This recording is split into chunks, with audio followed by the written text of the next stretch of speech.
Well, you know, next to the weather, the best part about fall is all the festival activity going on in Southeast Texas. This weekend being the Italian Festival, Ken Fowler and I are going to talk about grapes. It's ancient. How many are there, and what do we use them for? Way back from the biblical times, Kathy, water purification wasn't available then, and it didn't have as pure water. So wine always acts, you know, as a very good, clean source of water. If you're in a foreign country, remember that. And you bet. Now, there's 5 different groups of grapes. There's grapes for eating out of hand, and then there's wine-making grapes, raisin grapes, for juice, and for jelly.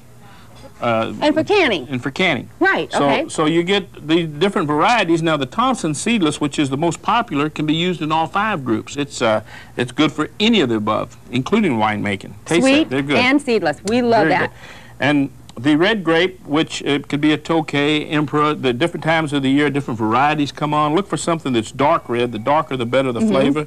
And, of course, there's the black grapes, as you see here. And these are all seedless, by the way. And they're all available now? All available now, okay. Absolutely. Matter of fact, they're available year-round. When the California grape, this one here, finishes, then the grapes will be coming out of Chile that are grown in the climate where it's reversed those of ours here in the United States. So we'll have new ones back in when we get into the Christmas time. This is an exotic grape. This is a champagne grape. It's small. You just take off the stem and put it in your mouth like an artichoke leaf and pull it off and eat it, and it's real tasty. Oh, and it's dainty and it's fragile and it is festive. A lot healthier, too. They're very rich in vitamins A and C, and iron has some carbohydrates in them. Very good. There you go. That makes you feel good about... Always get fresh. Okay. Good morning, everybody. Ken Fowler and I are in Produce Row. And Ken, sing me the song that I love, especially in the morning. I'm Chiquita Banana, and I come to say bananas are to ripen in a certain way when they are tinged with brown and have a golden hue. Bananas are the best and taste the best for you. Oh, you said it all. And really, the song has a whole lot of information. But when they come in, and they come in by boat, is that right? Yes. From where? Central America. From Costa Central Rica America. and areas in there. Even greener than this, what you call dead green. Right. We wouldn't want to eat it that way, and we couldn't even ripen it this way. How do you ripen it here on Produce Row? We use ethylene gas, which is a natural gas that all fruits and vegetables throw off. We inject it into a room in a vapor form so that the bananas will ripen evenly.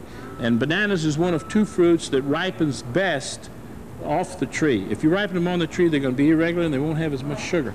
But when they're picked green and ripened artificially, you might say, then they're going to come to this golden color and have a beautiful... Well, that is a gorgeous banana. So this and the pear, we ripen in this manner. Right. And when we look for this in the grocery store, what should the skin look like?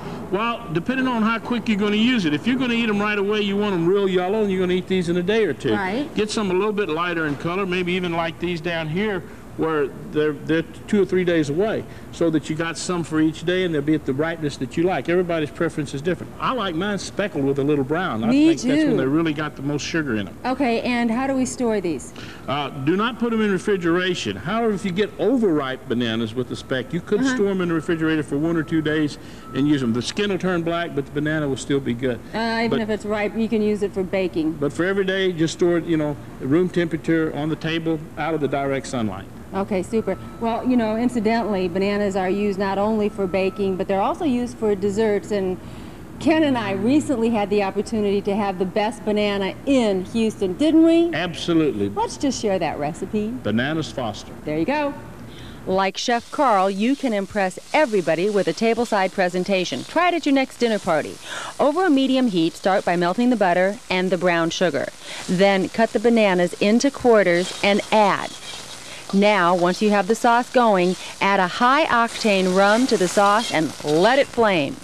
Then a simple dash of cinnamon, and serve everything over vanilla ice cream. Your friends will be impressed, and everyone will eat every bite. Okay, folks, it was worth every single calorie. Yum, yum. No kidding, no kidding. You've got to sample that. Try it at home in your own kitchen.